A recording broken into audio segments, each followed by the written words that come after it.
పరిచయం అవసరం లేని పేరు. సినిమా రంగంతో పాటు రాజకీయ రంగంలో కూడా ఒక వ్యక్తిగా మొదలై ఒక శక్తిగా ఎదిగారు పవర్ స్టార్ పవన్ కళ్యాణ్. ఇక ఆయన సేవాగుణం గురించి అయితే నేను మీకు ప్రత్యేకంగా చెప్పనవసరం లేదు. ఈ విషయాలన్నీ వార్తల్లో వస్తూనే ఉంటాయి. ఏముందిలే, అన్నీ ఉంటే దానం చేయకుండా ఉంటాడని మనలో చాలా మంది అంటూ ఉంటారు.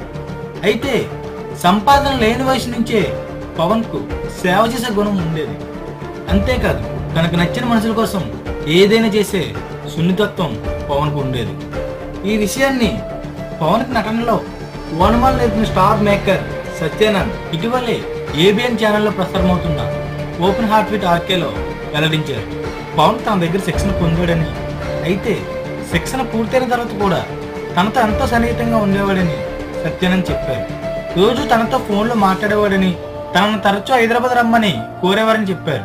ఒకరోజు ముంబై నుంచి వైజాగ్ వెళ్తుండగా తనను హైదరాబాద్ రమ్మన్నాడని, అయితే తన చెల్లి పిల్ల ఉందని, తనకు రావడం కుదరదని చెప్పడంతో తన ఆర్థిక పరిస్థితి గురించి ఆరా తీసి తనను సికింద్రాబాద్ స్టేషన్కి వచ్చి కలిసి ఒక చిన్న ప్యాకెట్ ఇచ్చాడని, అయితే ఆ ప్యాకెట్ తెరిచి చూస్తే అందులో 50,000 ఉన్నాయని, పవన్ ఫోన్ చేసి ఏంటిదని అడిగితే తను పెళ్లికి కూడా వస్తానని, పెళ్లికి వచ్చినప్పుడు మరికొంత అమౌంట్ ఇస్తానని పవన్ చెప్పినట్లు సత్యానంద్ చెప్పారు.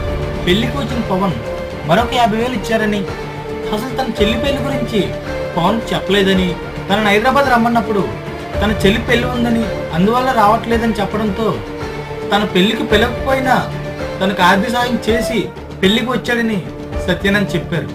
పవన్లో మొదటి నుంచి ఆ గుణం ఉందని, అందరికీ సాయం చేసే మనస్తత్వం అతనిదని సత్యానంద్ చెప్పుకొచ్చారు.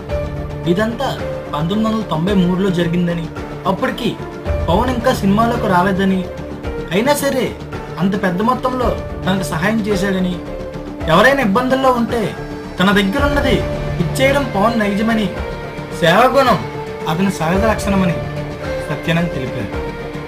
చూసారా, సంపాదన లేని వయసులోనే పవన్ ఎంత పెద్ద సాయం చేశాడు.